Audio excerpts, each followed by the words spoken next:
Hello, അപ്പോൾ ഇന്നത്തെ recipe നമ്മൾ ഉള്ളിവടയാണ് കേട്ടോ. അപ്പോൾ ഒരു 5-6 സബോള കനം കുറച്ച് കട്ട് ചെയ്തെടുത്തു. അതിലേക്ക് കുറച്ച് ഉപ്പുപൊടി ചേർത്ത് നമ്മൾ 2-3 മിനിറ്റ് നേരം റെസ്റ്റിന് വെച്ചിട്ടുണ്ടായിരുന്നു. അപ്പോൾ അതിൻ്റെ നീരെല്ലാം എടുത്ത് കളഞ്ഞതിന് ശേഷം അതിലേക്ക് ആവശ്യമായത് നമ്മളിപ്പോൾ ഇഞ്ചി, കറിവേപ്പില, പച്ചമുളക്, മുളക് പൊടി, കടലമാവ്, മൈദപ്പൊടി എന്നിവ ചേർത്ത് മിക്സ് ചെയ്തിട്ട് നന്നായിട്ട് കുഴച്ചെടുക്കും.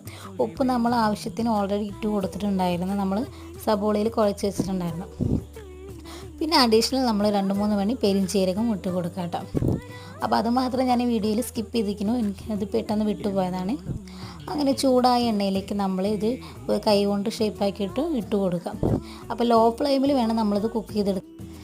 ഫ്ലെയിം കൂട്ടി കഴിഞ്ഞിട്ടുണ്ടെങ്കിൽ കരിഞ്ഞു പോയി അതിൻ്റെ ടേസ്റ്റ് മാറിപ്പോകും. അപ്പോൾ എന്തായാലും കുക്ക് ചെയ്തെടുക്കുമ്പോൾ നല്ല ലോ ഫ്ലെയിമിൽ വേണം കുക്ക് ചെയ്തെടുക്കാൻ. അപ്പോൾ എന്തായാലും ഇന്നത്തെ റെസിപ്പി ഇത്രയുള്ള. വീഡിയോസ് ഇഷ്ടമായെങ്കിൽ ലൈക്ക് ചെയ്യുക, സബ്സ്ക്രൈബ് ചെയ്യുക. Okay, thank you. വേറൊരു വീഡിയോ ആയിട്ട് വീണ്ടും കാണാം. ബൈ.